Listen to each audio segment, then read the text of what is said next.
My name is Catherine Gregory, and I was involved in organising a workshop relating to Dr. Oliver at the BRLSI. So the connection between the BRLSI and Dr. Oliver is that where the building in Queen Square now stands was the site of Dr. Oliver's house. Of course, Queen Square was redeveloped in the early 18th century, and Dr. Oliver's house itself was then demolished. So the building you see today is a later building. Dr. Oliver was a well-known physician who lived in Bath, and he was, as well as treated, he was very well connected. So he knew people like Beau Nash and Ralph Allen. However, he was very keen to make the treatments available to other people as well, and so he worked very hard to establish them in and actually get the funding for it. And he was made the first physician when it opened. The other thing Dr. Oliver's famous for is the Bath Oliver biscuit. This was, again, he developed this through his practice of treating rheumatic patients who he found were eating too much rich food. So he developed this recipe that was actually, if you know it, it's quite a dry biscuit, and this was seen to be better for them.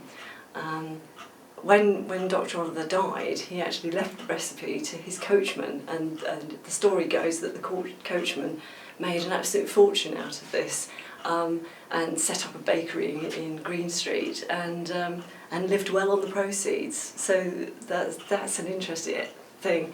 And also, of course, the biscuit is still made today, so you can go and sample it for yourself. Yes, Waitrose and others. And others, yes. So I think it's made under the name of Fort, but it's made by another bakery now. But it's something that's continued, yes. So obviously Bath had been attracting people to come and sample the waters for many years.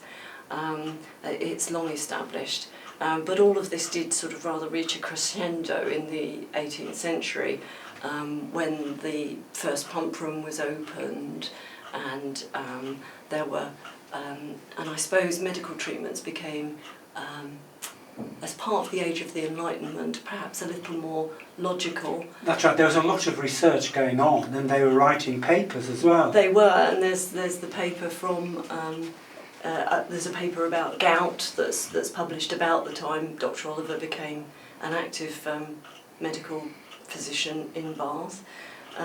All of these things, as I say, peaked to a crescendo, and then by the time you reach the end of the 18th century, you've perhaps got people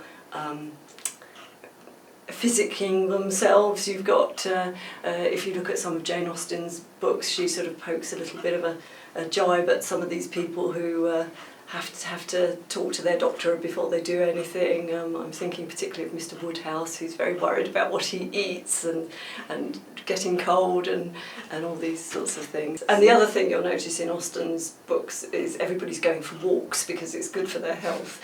And that's another thing that, you know, if you bring it right up to date, here we are nowadays. Spas are more popular than ever. We're all obsessed about what we eat, and walking has become the latest thing that's good for your physical and mental health. So, you know, nothing changes, does it? It just all develops on and on and on.